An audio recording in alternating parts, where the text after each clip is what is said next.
బొమ్మలన్నీ చేసి అమ్ముకున్నాను.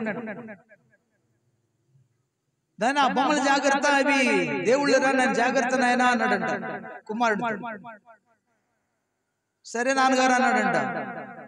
ఈయనకు ఆ ఆలోచన, నాన్నగారేంటి బొమ్మలు చేసి దేవుడు అంటున్నాడు, వాడికి జీవం లేదు, పగిలిపోతాయంటున్నాడు, మరి ఏంటనే అబ్రహాం గారు అనుకున్నారు. అనుకున్న ఒక రోజు అనుకున్నాడంట, ఆ బొమ్మలన్నీ లోపల పోయి పగలు కొట్టేశాడంట. స్తోత్రం చెప్పండి. బొమ్మలే కదా నాన్నగారు, మళ్ళీ చేసుకోవచ్చు, అన్ని బొమ్మలన్నీ పగలు కొట్టాడు. లోపల పగలు కొట్టిన తర్వాత ఉదయాన్నే వాళ్ళ నాన్నగారు చూసి బొమ్మలన్నీ పగిలిపోయినాయి. ఏంట్రా బొమ్మలన్నీ పగిలిపోయినాయని వాళ్ళ తేరా గారు అడిగితే అంట, ఏంది నాన్నగారు, అవి రాత్రి నేను గొప్ప నేను ఒకటే కొట్టుకున్నాయి నాన్నగారు, వాటికి జీవం ఎక్కడదిరా నాయన, ఎట్టు కొట్టుకుంటే రా అంటున్నాడంట. స్తోత్రం. వాటి జీవం లేదు కదా, అవి లేచి చెట్టు కొట్టుకుని దొంగ మాట మాడుతున్నావు, నువ్వేదో చేసి లేదు నాన్నగారు, నువ్వు దేవుడు అన్నావు కదా, వాళ్ళు నేను గొప్ప ఒకటి కొట్టుకుంటే మొత్తం పగిలిపోయింది, నేను చూస్తానే ఉన్నా అంటున్నాడు. స్తోత్రం. చెప్పండి చెప్పండి హల్లెలూయా. జీవం లేని వాటితో ఏం చేస్తాయి? ఒకటే భయం. ఒక ఆమె అయితే ఆ బజార్ను పోతున్నాడు, అమ్మో ఎన్ని గుళ్ళు అమ్మవు అంటుంది, నేను తీసుకుపోతున్నాలే. ఒక రోజు ఎక్కడికో ఒక సిస్టర్ కొంచెం అక్కడ దాకా డ్రాప్ చేయన్నా అన్నది. సరే రామ్మా అని ఆ గుళ్ళ మార్గంలోంచి వెళ్తుంటే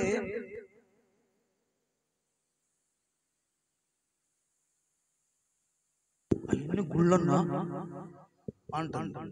ఏం చేస్తాయమ్మా? జీవము లేనివని మనకు తెలుసా, ఇంకా నువ్వు వాటికి భయపడుతున్నావేంటి? ఆదులన్నా చూస్తేనే భయం అన్నా. స్తోత్రం.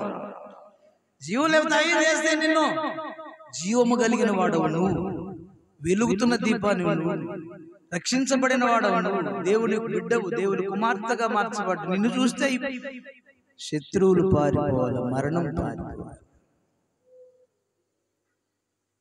కాబట్టి ప్రియులారా, దేవుని వాక్యం అనే జీవజలాలతో నింపబడిన పాత్రగా ఉంది. భక్తులు మన గురించి ఏమంటున్నాడు ఒకసారి చూడండి. యూదా పత్రికలో ఎలా ఉన్నామో మన స్థితి ఆయన చెప్తున్నాడు. ఒకసారి చూద్దామా? యూదా పత్రిక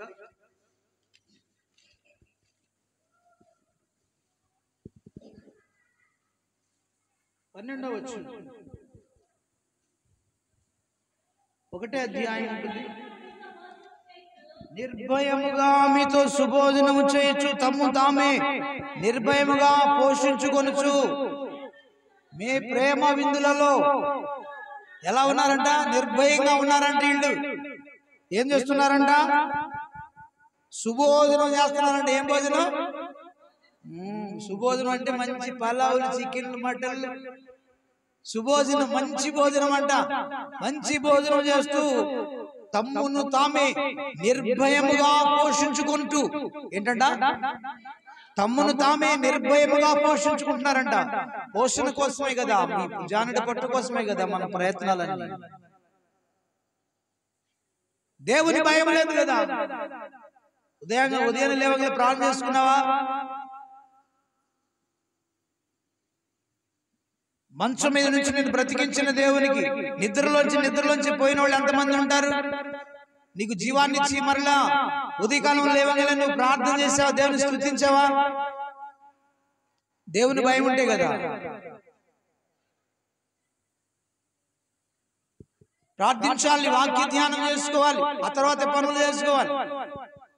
అది దేవుడు అప్పుడు నీకు ఆ రోజంతా నీకు క్షేమాన్ని, కృపాక్షేమాన్ని తోడుగా ఉంచి పంపిస్తాడు, ఆపదలు తప్పిస్తాడు. పిల్లలు దేవుడే లేకపోయా, దేవుని భయమే లేకపోయా, సుభోజనం చేస్తా ఉన్నారంట, తమ్ము తాము నిర్భయంగా పోషించుకుంటున్నారంట. పోషించుకుంటుంటే ప్రొటెక్షన్ అన్నమాట, దాచుకోవటం, 1000 తరాలకు దాచుకోవటం, పోషణ కోసం, నీ కోసం, నీ పిల్లల కోసం, నీ పిల్లల కోసం నిర్భయముగా పోషించుకుంటూ అంటే సమృద్ధిగా వాళ్ళు గడుపుతూ ఉన్నారు.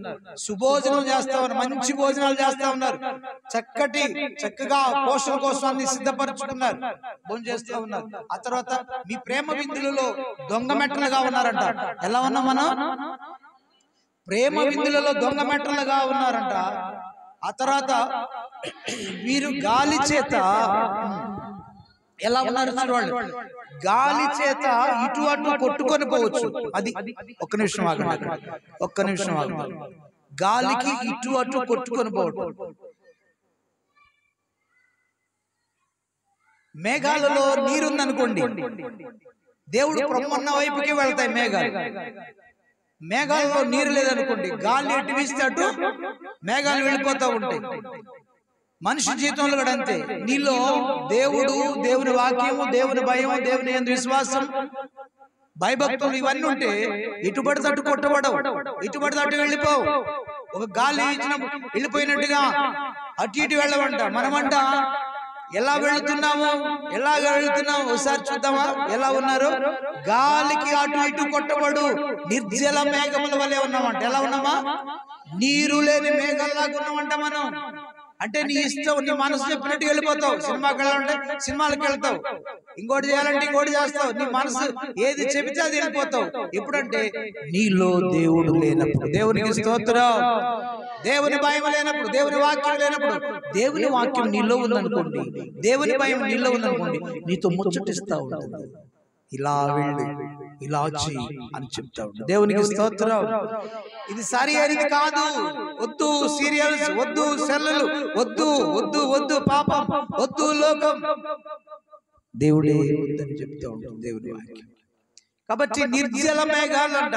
కాబట్టి నిర్జల మేఘాలు లాగా ఉన్నట్లుగా మనం కూడా నీరు లేని పాత్రలు, దేవుని వాక్యం లేని పాత్రలు, దేవుని ఆహారం లేని పాత్రలు, దేవుని ఆత్మ లేని పాత్రగా, దేవుని కదా అగ్ని లేని పాత్రగా ఉన్నాం. దేవునికి స్తోత్రం.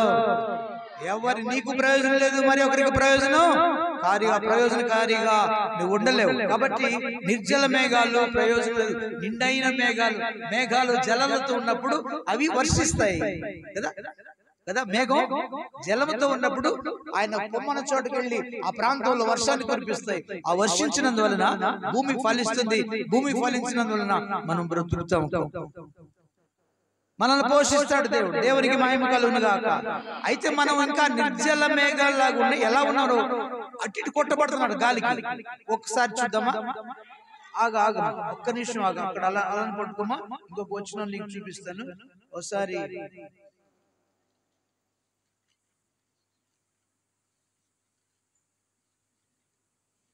ఎఫెసీయులకు రాసిన పత్రిక అపోస్తలుడైన పౌలు గారు ఎఫెసీ సంఘానికి రాసినటువంటి ఎఫెసీయులకు రాసిన పత్రిక ఒకసారి చూద్దామా?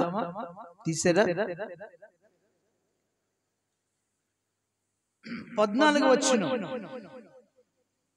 14-15 వచ్చిన చెప్పలేదా? 4వ అధ్యాయం ఎఫెసీ 4:14-15 వచ్చిన. త్వరగా నాకు సమయం లేదు. పసి పిల్లలమై ఉండక. ఎలా ఉండకూడదంట? పసిపిల్లలు ఎలా ఉంటారు చెప్పాలి. మీరు పసిపిల్లల తనం నుంచి పెద్దతనానికి వచ్చాం కదా, పెద్ద వయసుకి వచ్చాం కదా, వృద్ధాప్యానికి వచ్చాం. పసిపిల్లలు ఎలా ఉంటారు కదా? వాళ్ళు ఇష్టం వచ్చినట్లు ఆడుకుంటారు. స్తోత్రం. ఎట్లాగా? నువ్వు చెప్తే వాళ్ళు వినరు. వాళ్ళ మది ఎట్లా, వాళ్ళ మనసు ఎలాగా? ఆ పిల్లలతో కలిసి ఆడుకోమంటే సాయంత్రం దాకా నువ్వు వదిలిపెట్టి చాలు, ఇంటికే రాదు. ఆకలి మర్చిపోతారు, దాహం మర్చిపోతారు, ఇల్లు మర్చిపోతారు, తల్లిదండ్రులు మర్చిపోతారు. వాళ్ళు ఇష్టం వచ్చినట్టు ఆడుకుంటారు. పిల్లలు కూడా పిల్లల వల్లే అలాగ ఉండకుండా మీరు కదా క్రీస్తు రక్తంలో కొనబడిన వారు, కడగబడిన వారు కదా, కుమార్తెలుగా చేసుకున్నాడు ఆయన. అలా ఉండకుండా మనుషుల మాయోపాయం చేత, ఎలాంట మనుషుల యొక్క మాయోపాయం అంటే మాయా ప్లస్ ఉపాయం, మాయోపాయం, మాయతో కూడిన ఉపాయాలు. దేవునికి స్తోత్రం. అర్థమైందా? మోసంతో కూడిన ఉపాయాలు. తెలివి కలిగి వాళ్ళని మాయ చేస్తారంట. మోసంతో ఉపాయంగా నీకు చేస్తారంట. మళ్ళీ ఒకసారి చూద్దామా? మాయోపాయముల చేత, మాయతో కూడిన వాళ్ళ ఉపాయాలు. అర్థమైందా? వాళ్ళ దగ్గర ఏముందంటే నీకు ఉపాయాలు అంటే అర్థమైందా? సలహాలు ఇస్తారు. ఆ సలహా వెనకేముంది? మాయ ఉంటుంది, మోసం ఉంటుంది. దేవునికి స్తోత్రం. మాయోపాయం అంటే అది. సలహా ఇస్తారు, నీకు సాయం చేసినట్టు ఉంటారు. ఉపాయాలు నీకు అర్థమైందా? ఉపాయం అంటే అర్థమైందా? ఒక ఆమె వస్తుంది మీ దగ్గర,